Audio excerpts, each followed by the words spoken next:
अस्सलाम वालेकुम, मैं हूं शाहजेब खानजादा। 131 दिन पहले साबिक वजीर खारजा और तहरीक इंसाफ के वाइस चेयरमैन शाह महमूद कुरैशी को साइफर केस में गिरफ्तार किया गया था और एक तवील कानूनी चाराजोई के बाद 22 दिसंबर को सुप्रीम कोर्ट के 3 रुकनी बेंच ने इमरान खान समेत शाह महमूद कुरैशी को साइफर केस में जमानत दे दी।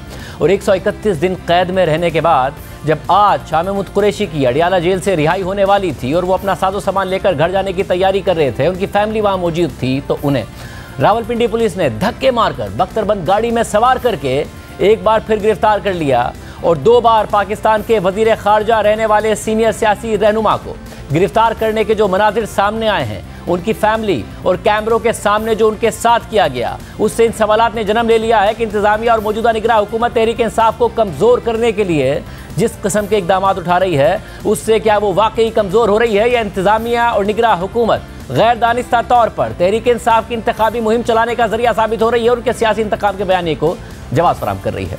गुज़िश्ता हफ्ते कायम मकाम चीफ जस्टिस सरदार तारिक मसूद की सरबराही में सुप्रीम कोर्ट के 3 रुकनी बेंच ने शाह महमूद कुरैशी को साइफर केस में जमानत पर रिहा किया, जिसके बाद शाह महमूद कुरैशी के वकील उनकी जमानत पर रिहाई के लिए जरूरी कानूनी तकाजे पूरे करने में मसरूफ हो गए। लेकिन फिर कल रावलपिंडी के डिप्टी कमिश्नर हसन वकार चीमा ने शाह महमूद कुरैशी को MPO ऑर्डर के तहत मजीद 15 दिन के लिए तहवील में रखने का ऑर्डर जारी कर दिया और जवाब ये दिया कि CPO रावलपिंडी ने खत लिखकर कहा है कि शाह महमूद कुरैशी 9 मई के वाक़े में तशद्दुद पर उकसाने समेत मुख्तलिफ जराइम में मुलविस हैं और उन पर FIR दर्ज है और ये मुमकिन है कि अगर उन्हें रिहा किया गया तो वो दोबारा ये जराइम सरजद कर सकते हैं, जिससे लॉ एंड ऑर्डर की सूरत हाल पैदा हो सकती है। और जिला इंटेलिजेंस कमेटी ने पुलिस के इस मौक़िफ़ की तायीद की है और शाह महमूद कुरैशी को मज़ीद तहवील में रखने से मुताल्लिक़ इत्तफ़ाक़ किया है। इसलिए मैं मुतमईन हूँ कि शाह महमूद कुरैशी को अमन आमा के खिलाफ किसी इक़दाम से रोकने के लिए उनकी तहवील ज़रूरी है। और फिर MPO के तहत डिप्टी कमिश्नर हसन वकार चीमा ने शाह महमूद कुरैशी को मज़ीद 15 दिन तहवील में रखने का ऑर्डर जारी कर दिया। लेकिन दिलचस्प बात यह है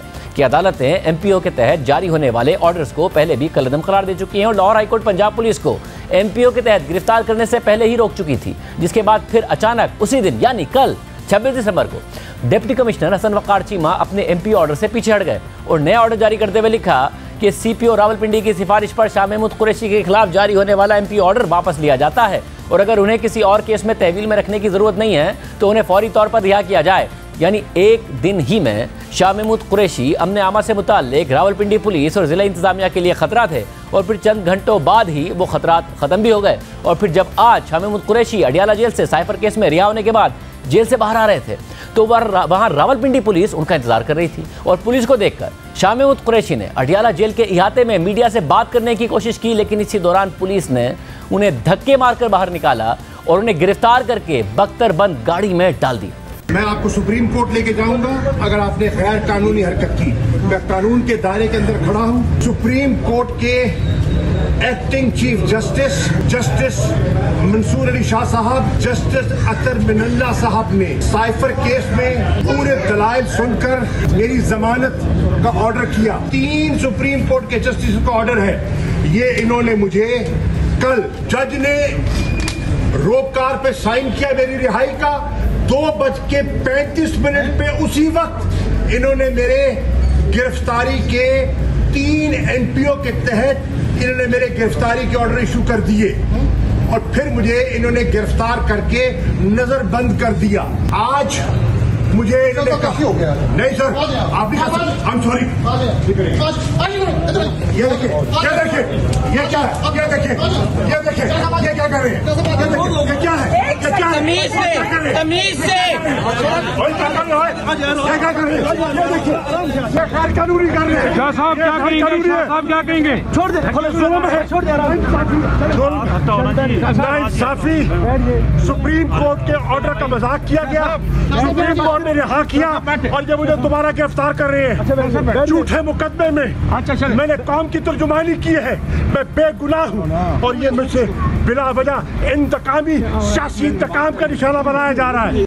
ये सब कुछ मुल्क के एक सीनियर सियासतदान, मुल्क के 2 दफ़ा वज़ीर ख़ारजा रहने वाले, एक मकबूल जमात के डिप्टी चेयरमैन वाइस चेयरमैन रहने वाले सियासतदान के साथ किया गया। और शाह महमूद कुरैशी की इस गिरफ्तारी के बाद पुलिस ज़राए ने यह दावा कर दिया कि शाह महमूद कुरैशी को रावलपिंडी के थाना आरे बाजार की पुलिस ने गिरफ्तार किया है। शाह महमूद कुरैशी 9 मई के वाक़यात में नामजद हैं और उनकी गिरफ्तारी मुकदमा नंबर 981 और 708 में डाली गई है और उन्हें थाना आरे बाजार मुंतकिल कर दिया गया है। यानी पुलिस ने ज़राए से दावा कर दिया कि शाह महमूद कुरैशी को 9 मई के वाक़यात से मुतालिक मुकदमात में गिरफ्तार किया गया है। लेकिन अहम बात यह है कि पहली दफ़ा शाह महमूद कुरैशी को 9 मई के वाक़यात से मुतालिक 11 मई को इस्लामाबाद की पुलिस ने गिरफ्तार किया था। लेकिन इस्लामाबाद हाई कोर्ट के ऑर्डर्स के बाद जब 23 मई को शाह महमूद कुरैशी रिहा हुए तो फिर उसी दिन पंजाब पुलिस ने उन्हें गिरफ्तार कर लिया। और दिलचस्प बात यह है कि बिल्कुल इसी तरह रावलपिंडी के डिप्टी कमिश्नर के MP ऑर्डर के तहत उनकी 23 मई को गिरफ्तारी डाल दी गई थी।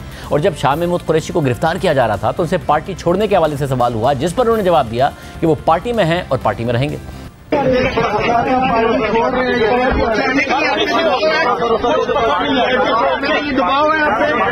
पार्टी छोड़ने के लिए दबाव है आप पे।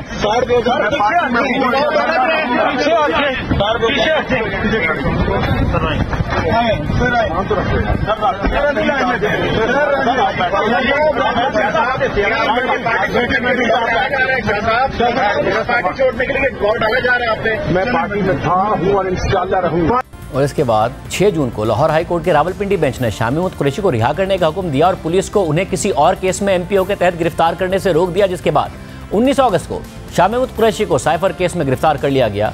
और 131 दिन बाद जब आज वो जमानत पर रिहा होने वाले थे तो पहले उन्हें MPO के तहत गिरफ्तार करने की कोशिश की गई और फिर इस ऑर्डर को वापस लेकर रावलपिंडी की पुलिस ने उन्हें 9 मई के वाक़यात से मुतालिक 2 ऐसे केसेस में गिरफ्तार कर लिया जिसमें वो जून के महीने तक नामजद भी नहीं थे, क्योंकि 6 जून को लाहौर हाई कोर्ट के सामने पंजाब पुलिस ने शाह महमूद कुरैशी के खिलाफ मुकदमात की तफसीलात बताते हुए कहा था कि उनके खिलाफ मुल्तान में 5 FIR और लाहौर में 4 FIR हैं और रावलपिंडी की किसी भी FIR का कोई जिक्र तक नहीं किया गया था। और 6 जून को रिहा होने के बाद 13 जून को इस्लामाबाद की दहशतगर्दी की अदालत ने शाह महमूद कुरैशी को 9 मई से मुताल्लिक केसेस में जमानत दे दी, जिसके बाद शाह महमूद कुरैशी ने मीडिया से बात करते हुए कहा कि 9 मई के जिन वाक़यात से मुताल्लिक मुझ पर मुकदमात बनाए गए उस वक्त तो मैं इस्लामाबाद में मौजूद ही नहीं था।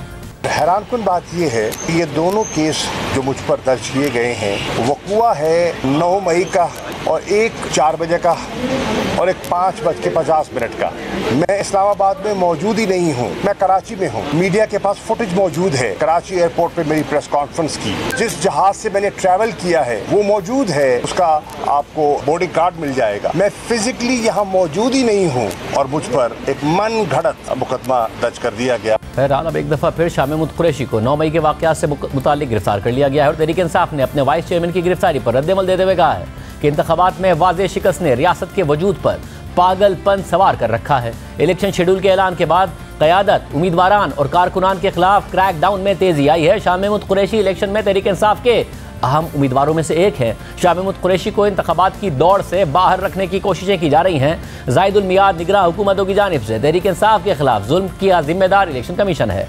चीफ जस्टिस शाह महमूद कुरैशी की फिलफौर बाजियाबी और रिहाई के अहकामात सादिर करें, जबकि सदर डॉक्टर आरिफ अलवी ने इस हवाले से सोशल मीडिया पर बयान जारी करते हुए कहा है कि हमें ऐसी रियासत नहीं बनना चाहिए जहां इंसानी हुकूक और वक़ार को बिला खौफ पामाल किया जाए। कागजात छीनना, मुजाहिरीन के खिलाफ बेरहमाना कार्रवाई और अब 2 हुकूमतों के साबिक वज़ीर ख़ारजा के साथ गैर महज़िबाना सलूक पर हुक्काम को ज़रूर मुतवज्जे होना चाहिए। ऐसे रुजत पसंद दलाइल देना कि ऐसे वाक़यात पहले भी रूनुमा होते रहे हैं मुनासिब नहीं, क्योंकि पाकिस्तान को बदलना होगा और अगर हम बहैसियत कौम इस पर मुत्तफ़िक़ हैं तो आज से बेहतर कोई दिन नहीं। दूसरी तरफ अब से कुछ घंटे कबल शाह महमूद कुरैशी की बेटी मेहरबानो कुरैशी ने इलेक्शन कमीशन में दरख्वास्त दायर की और आज रात ही शाह महमूद कुरैशी की रिहाई को यकीनी बनाने का मुतालबा किया है, जिसके बाद मीडिया से बात करते हुए उन्होंने कहा है कि हम इलेक्शन कमीशन को ये बताने आए हैं कि तहरीक इंसाफ के वाइस चेयरमैन शाह महमूद कुरैशी को जिस तरीके से तजलील करके ले जाया गया है वो शफाफ इंतखाबात के माहौल की नफ़ी करता है। अब क्योंकि ना उनको रिमांड के लिए पेश किया गया, ना हमें बताया गया कि वो कहाँ लेके गए हैं, तो इस वक्त हम यही कह सकते हैं कि उन्हें अगवा किया गया, क्योंकि अरेस्ट तो ऑफिशियली डाली नहीं गई, ना हमें पता है कि वो कहाँ हैं।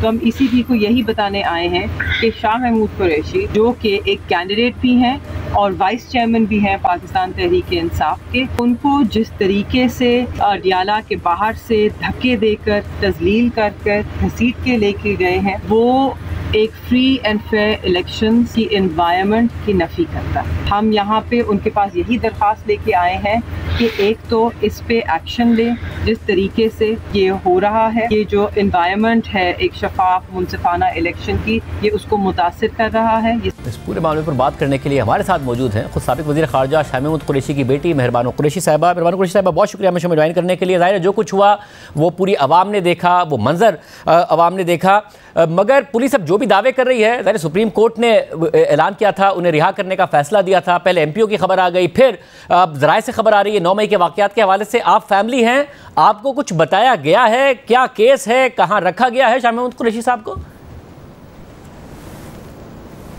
जी, अस्सलाम वालेकुम शाहज़ेब, और आपका बहुत शुक्रिया for having me on your show.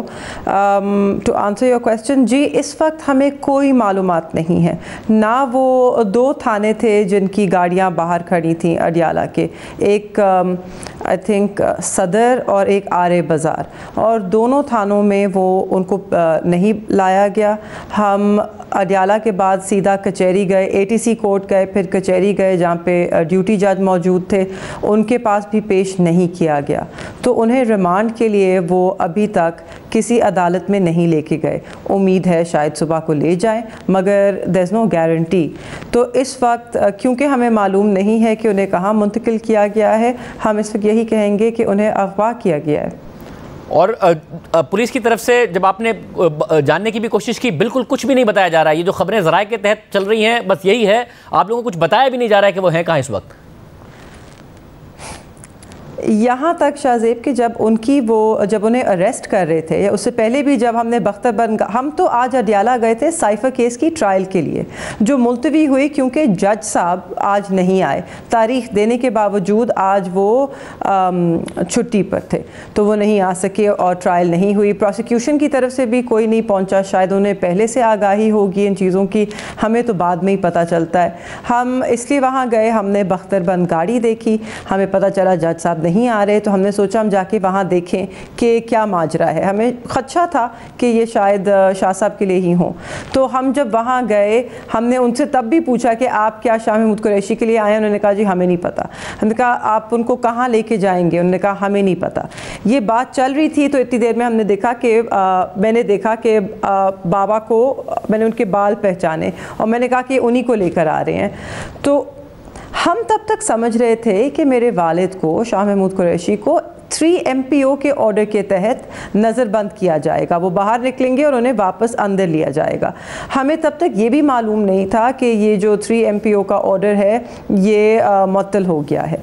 तो हम तो ख़बरों से हमें पता चला कि FIR एक नई FIR है जो कि पता नहीं कहाँ से आई है, क्योंकि जैसे कि आपने अपने इंट्रोडक्शन में बिल्कुल सही बताया, जब हम लाहौर हाई कोर्ट ने, यही लाहौर हाई कोर्ट के सामने उन्होंने कहा था कि और किसी FIR में वो मतलूब नहीं है। तो ये तो एक नई FIR है, और 7 महीने के बाद कैसे उन्हें ख्याल आ गया कि वो भी मुलव्विस थे इस अटैक में, जब वो शहर में भी नहीं थे और ये इस्टेब्लिश भी हो चुका है बाकी केसेस में, तो ये समझ से बाहर है। हमें इस वक्त कुछ नहीं पता, मगर जो वहाँ के मंजरनामा था जो अडियाला के बाहर आज जिस बदतमीज़ी से वो मेरे वालिद के साथ पेश आए, मैं इस वक्त वाकई फ़िक्रमंद हूँ कि मेरे वालिद कहाँ हैं। पहले भी अरेस्ट किया गया है उन्हें बहुत बार, और आपने देखा है कि एक बड़े पुरअमन तरीके से उन्होंने अपनी अरेस्ट भी दी है। वो गए हैं, उन्होंने अरेस्टिंग ऑफिसर का हमेशा हाथ मिलाया है और गाड़ी में बैठ के उनके साथ चले गए हैं। He is never resisted an arrest. उन्होंने कभी किसी के साथ बदतमीज़ी नहीं की। सारा पाकिस्तान जानता है कि वो एक नरम लहजा रखते हैं, एक तमीज़ से, इज़्ज़त से हर किसी से बात करते हैं। तो आज मुझे ये रवैया समझ नहीं आया। जैसे MPO का ऑर्डर ने किया था अमन व अमान को ख़राब कर रहे हैं, तो मुझे तो लगता है कि सिर्फ़ एक जमात का अमन और अमान जो है वो इस वक्त मुतासिर हो रहा है, और उनका चैन भी मुतासिर हो रहा है, और ये उस सब का रद्द अमल है। मुझे ये बताइएगा कि आप ज़ाहिर इलेक्शन कमीशन भी दरख्वास्त लेके गई आपसे कुछ देर पहले, इसके अलावा क्या आप तवक्को क्या कर रही हैं? क्या कल अदालत से रिलीफ मिलेगा, अदालत से रुजू करेंगी, इलेक्शन कमीशन से रिलीफ मिलेगा? क्या तवक्को कर रही है आपकी लीगल टीम जो कुरैशी साहब की है, वो क्या एडवाइस कर रही है?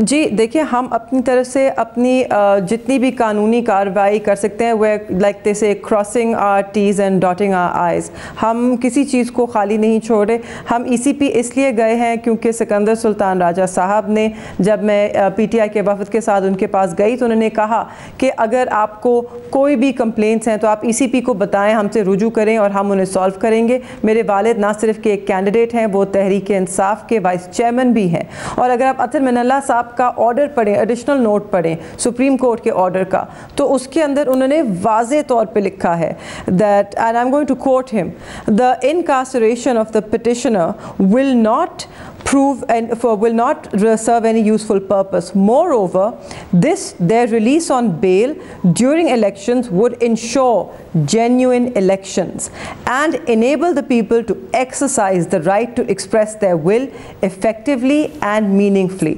मतलब कि उनकी बेल का बेसिस एक अतर मिनल्ला साहब की नज़र में ये भी है कि उन्हें रिलीज़ किया जाए कि ताकि एक जेन्युइन इलेक्शन हो सके इस मुल्क में, ताकि लोगों को उनका जो हक़ राय है इजहार करने का एक पूरा मौका मिले।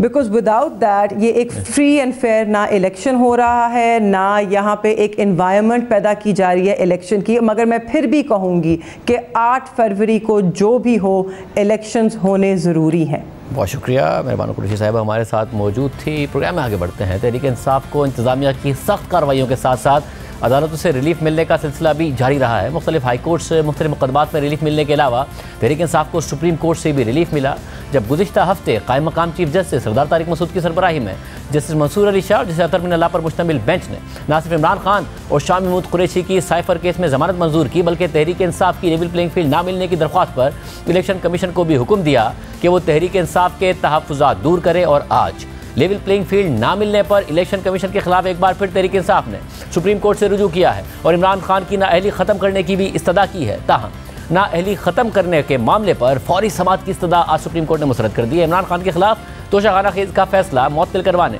और लेवल प्लेइंग फील्ड ना मिलने का मामला लेकर आज तहरीक इंसाफ के वकला कायम मकाम चीफ जस्टिस सरदार तारिक मसूद और जस्टिस अतर मिन अल्लाह की अदालत में पहुंचे। तहरीक इंसाफ के रहनुमा लतीफ़ खोसा और वकील शहबाज खोसा मामूल की मुकदमात की समाअत मुकम्मल होने के बाद रोस्टम पर आ गए और लतीफ़ खोसा ने कहा कि सुप्रीम कोर्ट में 2 दरख्वास्तें दायर की हैं। इमरान खान के खिलाफ फैसला मुअत्तली की इस्तदा की गई है, जबकि लेवल प्लेइंग फील्ड के मामले में भी तौहीन अदालत दायर कर रखी है। कायम मकाम चीफ जस्टिस सरदार तारिक मसूद ने रिमार्क दिए कि दोनों दरख्वास्तों की ऑफिस से मालूमात हासिल कर लेते हैं। वकील शहबाज खोसा ने कहा कि सुप्रीम कोर्ट की इमारत के अंदर मेरे स्टाफ से फाइल छीनी गई, धमकाया गया। कायम मकाम चीफ जस्टिस पाकिस्तान सरदार तारिक मसूद ने कहा कि ये मामला एडमिनिस्ट्रेटिव साइट पर देखा जाएगा, इसमें कोई आईनी इशू नहीं जो अदालत में लगाया जाए। लतीफ़ खोसा ने इस पर कहा कि ये तो इंसाफ तक रसाई से इनकार है। जस्टिस अतर मिन अल्लाह ने रिमार्क दिए कि आपकी दरख्वास्त में बहुत ही संजीदा इल्ज़ामात हैं। लतीफ़ खोसा ने कहा कि अगर बर वक्त केस जमा होता तो आज इतनी इमरजेंसी ना होती। कायम मकाम चीफ जस्टिस ने रिमार्क दिए कि ऑफिस से मालूमात आने पर देखेंगे। तोशाखाना नाअहली केस की दरख्वास्त सुप्रीम कोर्ट में दायर नहीं हुई, तौहीन अदालत की दरख्वास्त आई है,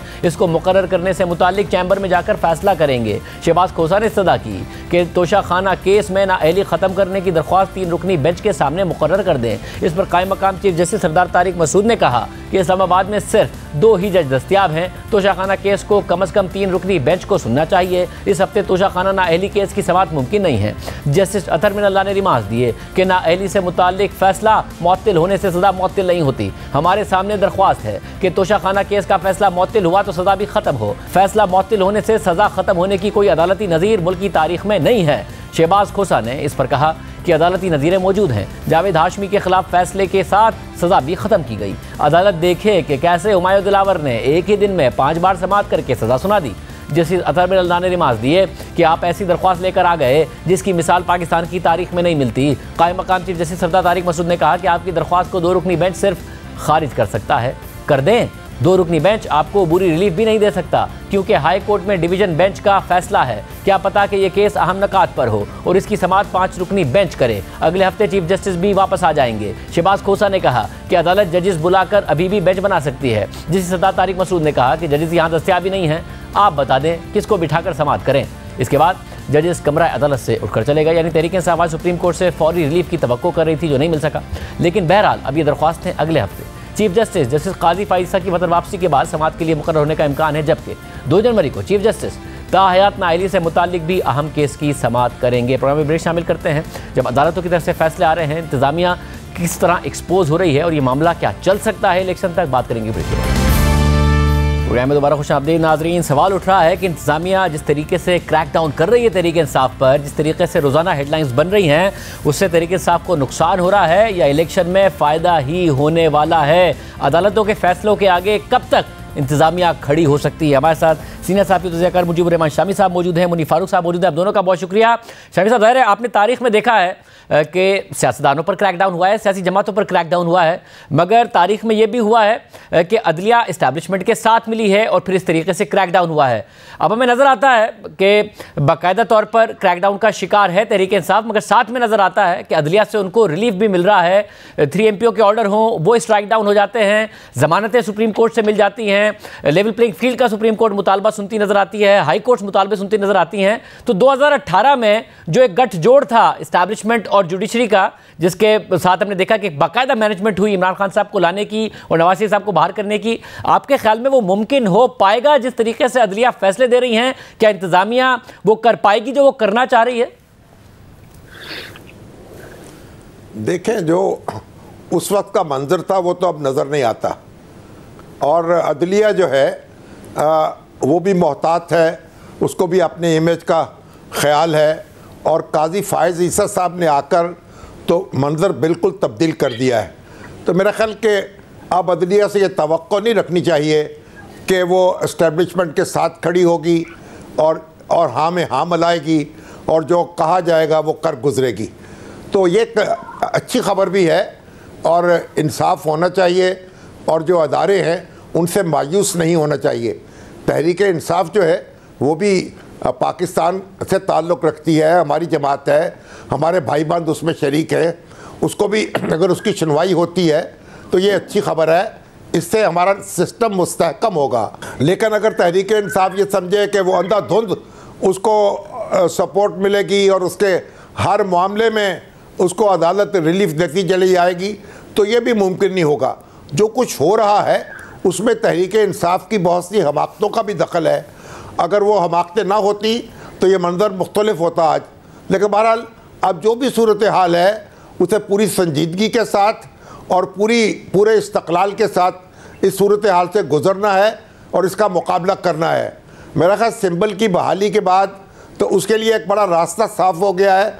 वो अपने कैंडिडेट्स जो है मैदान में उतार सकती है, और हमने देखा है कि नॉमिनेशन पेपर्स जो है वो दाखिल हुए हैं और उनकी स्क्रूटनी भी हो रही है।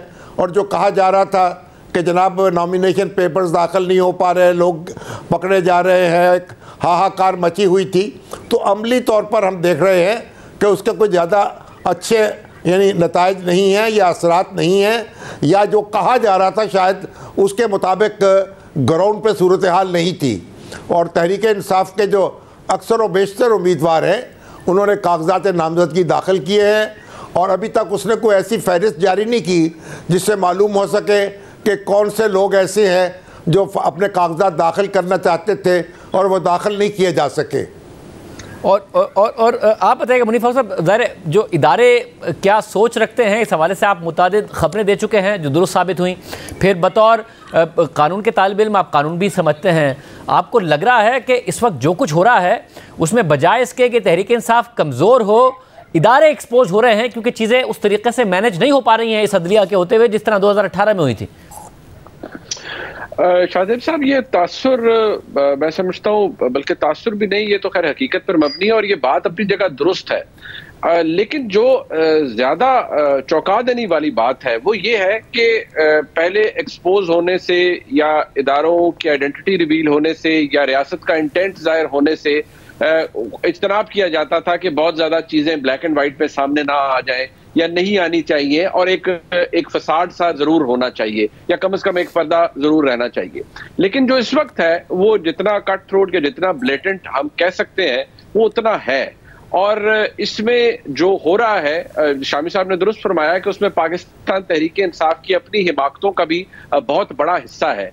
लेकिन शायद अब ये रेलेवेंट रहा ही नहीं है बदकिस्मती से कि कौन सी चीज कानून के मुताबिक है और कौन सी चीज कानून के मुताबिक नहीं है। इलेक्शन का प्रोसेस कितना मुतनाज़ा या कितना गैर मुतनाज़ा होना चाहिए, इलेक्शन के अंदर कंडक्ट सियासी जमातों का या इलेक्शन कमीशन ऑफ पाकिस्तान का क्या होगा, उसके हवाले से भी अभी क्लैरिटी इसलिए नहीं है कि इलेक्शन कमीशन बेशक अपनी इंटेंट जरूर जाहिर कर रहा है कि वो इलेक्शन करवाना चाहता है और इलेक्शन साफ और शफाफ भी हो, लेकिन मैं दोबारा अर्ज करूंगा कि इलेक्शन कमीशन के पास कोई अपनी एग्जीक्यूटिव फोर्स नहीं है, वो हैविली डिपेंडेंट है रियासती मशीनरी के ऊपर। और रियासती मशीनरी हमारे मुल्क में किस हद तक इलेक्शन कमीशन के ताबे हो जाती है, कागजों में तो शायद हो जाए लेकिन अमली तौर पर तो उसकी ताबेदारी कहीं और होती है, या कम से कम इलेक्शन कमीशन के अंडर नहीं होती। तो ऐसी सूरत हाल में इलेक्शन की शफाफियत किस तरह से अमल में लाई जा सकती है, पूरा प्रोसेस किस तरह से ट्रांसपेरेंट हो सकता है। दूसरी बात यह है कि जो बैगेज है पाकिस्तान तहरीक इंसाफ की हिमाकतों का,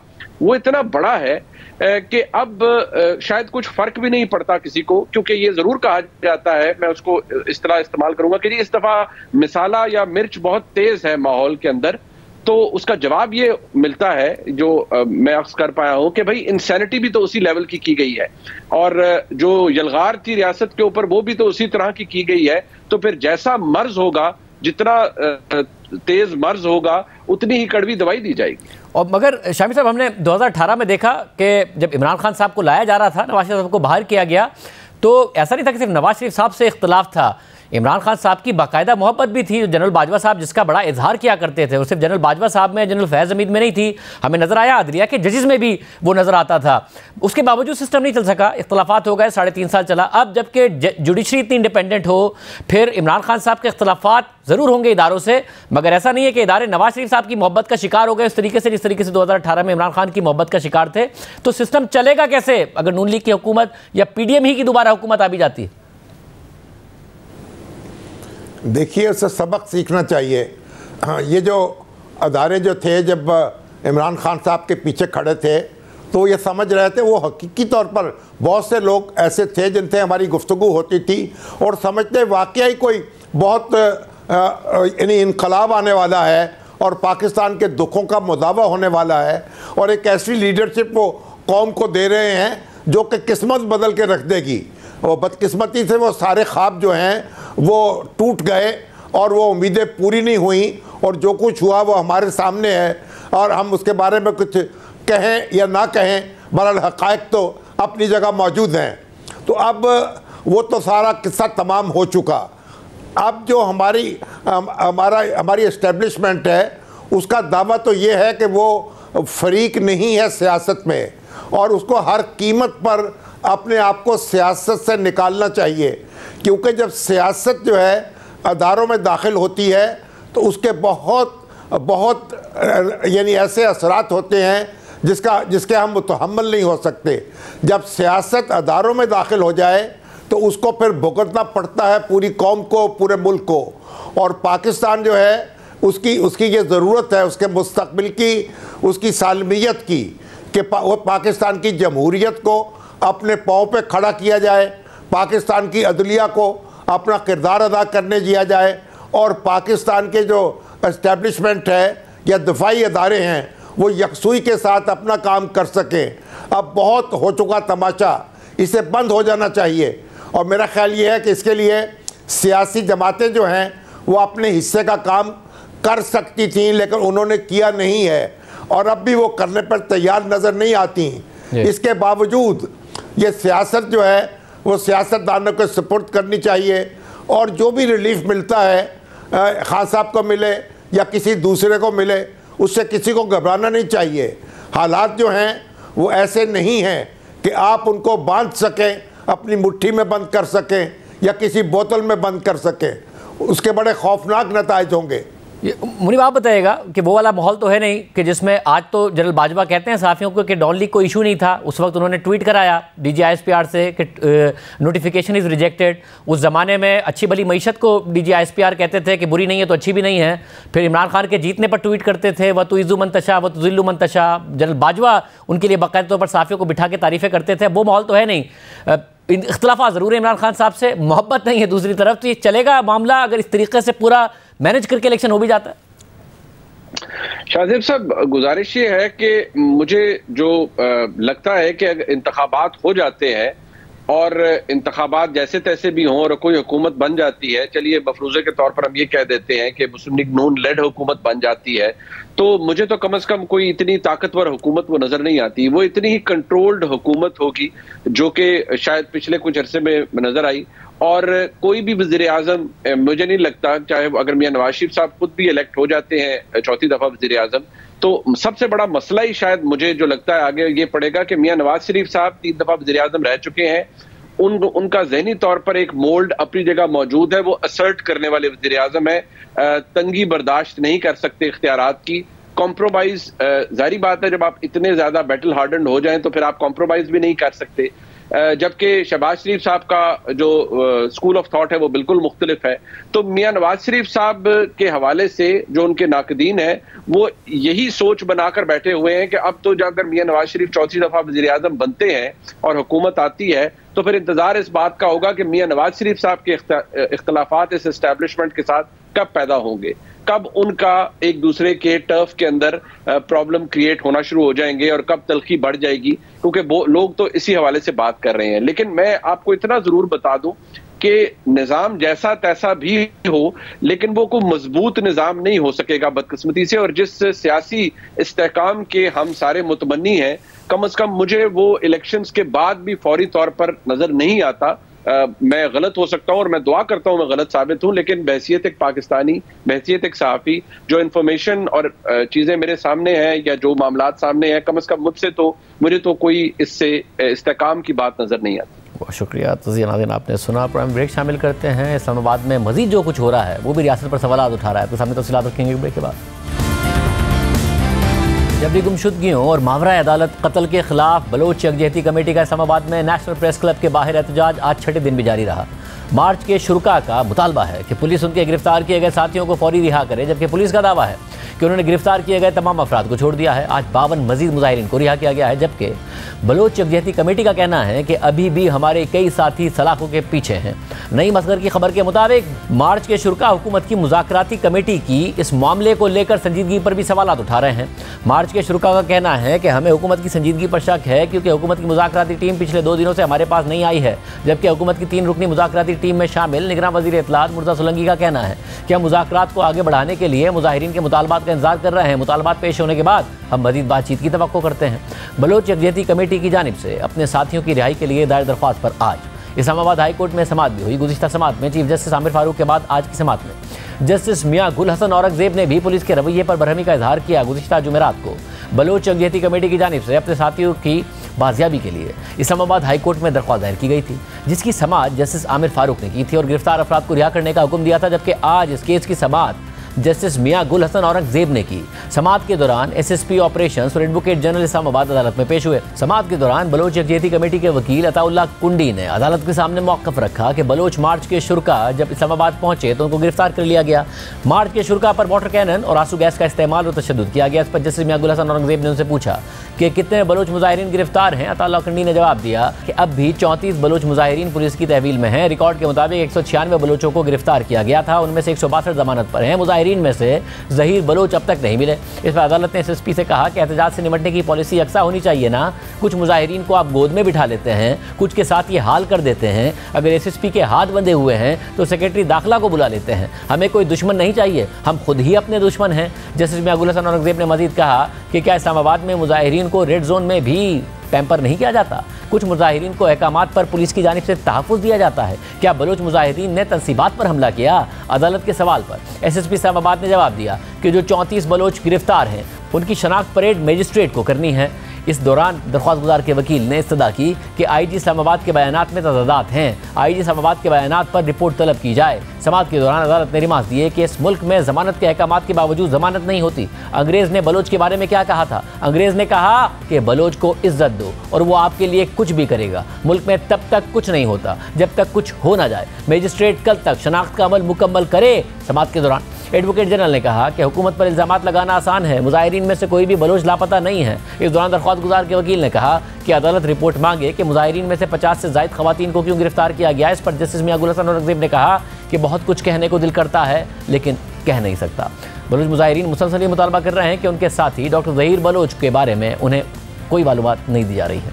आज एडवोकेट जनरल ने डॉक्टर ज़हीर बलोच के बारे में भी अदालत को बताया कि ज़हीर बलोच की ज़मानत हो चुकी है, लेकिन मचल के जमा ना होने पर उन्हें रिहा नहीं किया गया। इसके बाद अदालत ने इस्लामाबाद पुलिस से ख़वातीन बलोच मुजाहिरीन के हवाले से अगली समाअत में रिपोर्ट तलब करते हुए केस की समाअत 29 दिसंबर तक मुलतवी कर दी। आज के प्रोग्राम में इतना ही, दीजिए। अल्लाह हाफ़िज़।